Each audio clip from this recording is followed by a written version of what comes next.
శుక్రవారం నల్గొండ జిల్లా కన్గల్ మండల కేంద్రంలో నిర్వహిస్తున్న రేషన్ కార్డుల సర్వేను రాష్ట్ర మహిళా శిశు సంక్షేమ శాఖ కార్యదర్శి నల్గొండ జిల్లా స్పెషల్ ఆఫీసర్ అనితా రామచంద్రన్ తనిఖీ చేశారు. అదేవిధంగా సర్వే బృందం చేస్తున్న సర్వే ప్రక్రియను పరిశీలించి రేషన్ కార్డులకై వచ్చిన దరఖాస్తులను జాబితాను పరిశీలించి మాట్లాడారు.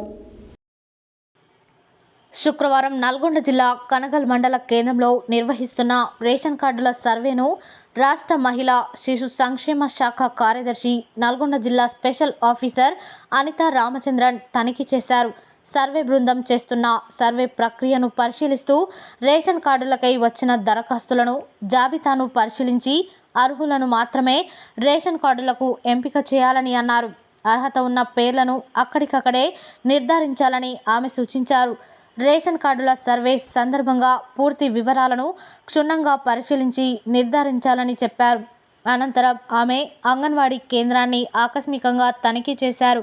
అంగన్వాడీ కేంద్రంలో గర్భిణీ స్త్రీలు, బాలింతలు, చిన్నపిల్లలకు ఇస్తున్న పౌష్టికాహారం, గుడ్లు, ఇతర వివరాలను అడిగి తెలుసుకున్నారు.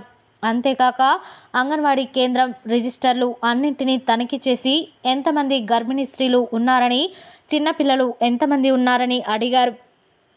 పిల్లల బరువు ఎప్పటికప్పుడు నమోదు చేయాలని, తక్కువ బరువు ఉన్న పిల్లల వివరాలను తప్పకుండా నమోదు చేయాలని, పౌష్టికాహార పంపిణీలో ఎలాంటి నిర్లక్ష్యం వహించొద్దని అంగన్వాడీ కేంద్రం టీచర్ ఆయాలకు సూచించారు.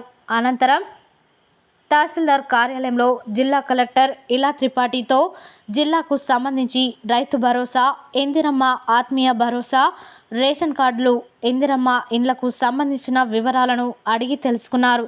ఈ కార్యక్రమంలో తహసీల్దార్ పద్మ తదితరులు ఉన్నారు.